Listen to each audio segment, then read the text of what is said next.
सरयू नदी के किनारे अयोध्या नाम का एक सुंदर राज्य था।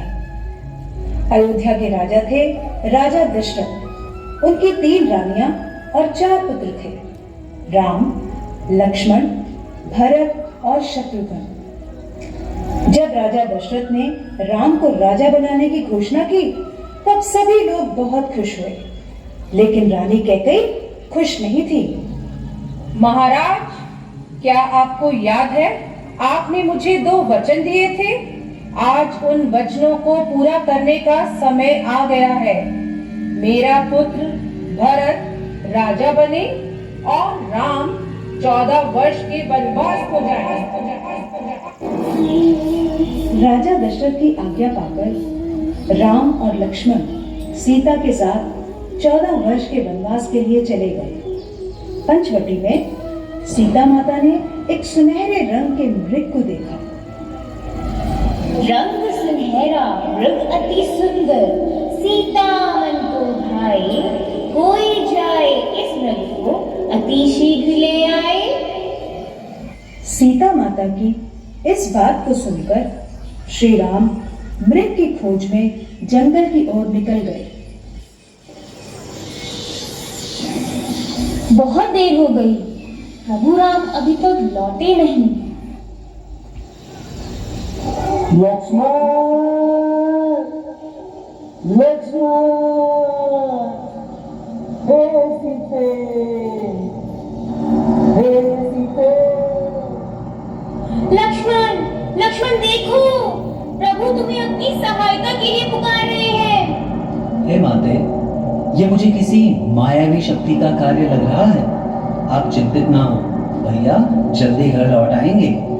नहीं लक्ष्मण, मेरी आज्ञा का पालन करो।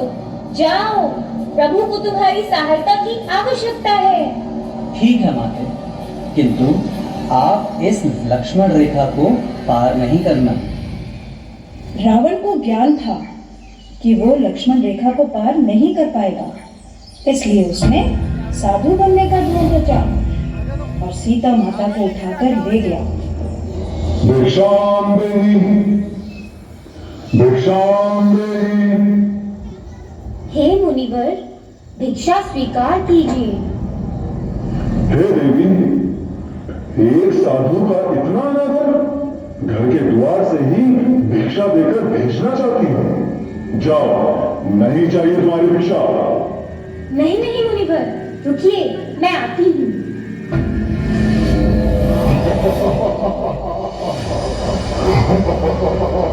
बचाओ, बचाओ, बचाओ, भैया लक्ष्मण, प्रभु राम, बचाओ, बचाओ, मेरे नाथ, मुझे बचाओ।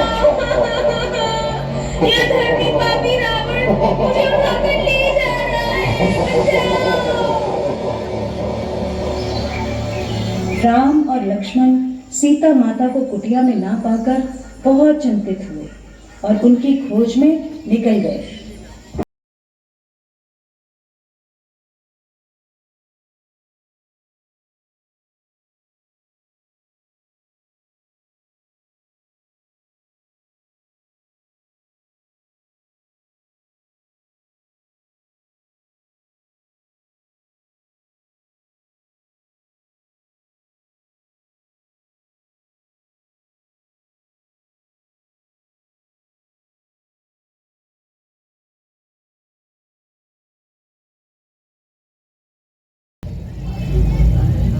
ठहरिए ठहरिए, आप फिर मेरे फूलों को ढूंढने आ गए। नहीं नहीं माता जी, हम तो माता शबरी के पास जाना चाहते हैं। क्या आप हमें उनकी कुटिया तक पहुंचा देंगे? शबरी? माता शबरी के पास? आप कौन है? माता जी, मैं राम और ये हमारा अनुज लक्ष्मण है। राम मेरे प्रभु, आज मैं धन्य हो गई जो मुझे आपके दर्शन हुए। मैं अनजाने में आपको पहचान न सकी। मुझे क्षमा कीजिए प्रभु, मुझे क्षमा कीजिए। ठहरिए ठहरिए, पहले मैं आपके पैर पकड़ूं। नहीं नहीं माता जी, उसकी कोई आवश्यकता नहीं है।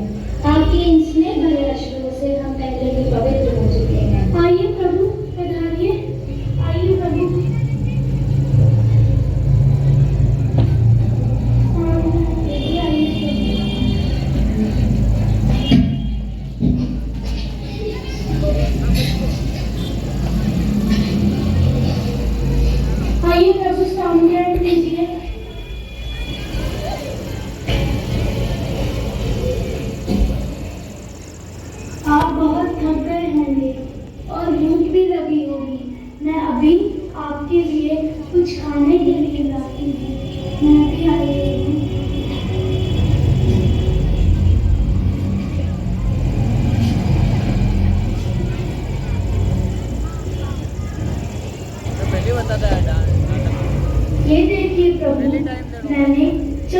के कुछ वेद रखे हैं जो कि बहुत ही मीठे और स्वादिष्ट हैं। इन्हें ग्रहण कीजिए प्रभु, इन्हें ग्रहण कीजिए। अच्छे है ना? और लीजिए। लो भाई लक्ष्मण, तुम भी खाओ। हे माता शबरी, इनकी प्रशंसा के लिए मेरे पास शब्द नहीं है। आज कई वर्षों बाद ऐसा प्रतीत हुआ मानो माँ कौशल्या स्वयं अपने हाथों से खिला रही हो। लक्ष्मण, ऐसे मीठे फल तो भगवान को वैकुंठ लोक में भी नहीं मिलते। श्री राम, लक्ष्मण और हनुमान ये लंका पर चढ़ाई करते और राम और रावण का युद्ध हुआ जिसमें श्री राम विजयी हुए।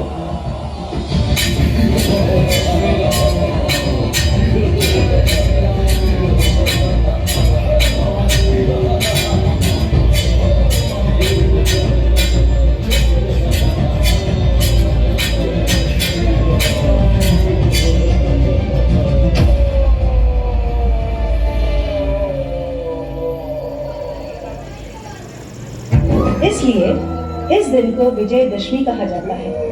यह त्योहार बुराई पर अच्छाई की जीत का प्रतीक माना जाता है।